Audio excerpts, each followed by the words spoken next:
Doon kayo! Doon. Wala mag Ka. Magtatangka parusa ng tumakas pero agad napusasan ang drug suspect na ito sa Pasig. Mukha raw nakatunog ang suspect dahil naitapon niya ang mga amunay shabu mula sa kanyang bulsa. Nang tingnan ng mga pulis ang kanal, Yan, Robin, ang dami.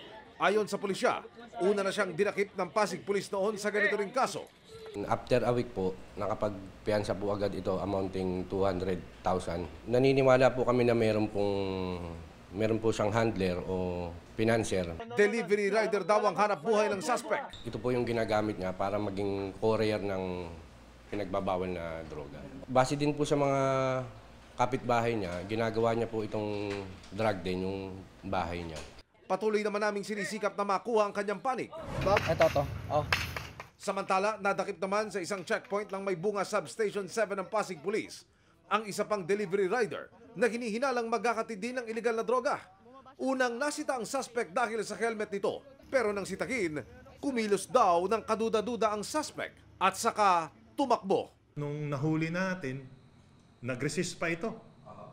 At nung nakapkapa natin ay na-recover natin sa belt bag niya ay humigit kumulang 295 grams na suspected shabu na nakakahalaga ng 2 million na market value. Ayon sa investigasyon, galing sa Rizal Province ang suspect at pumasok ito ng Pasig para i-deliver ang shabu.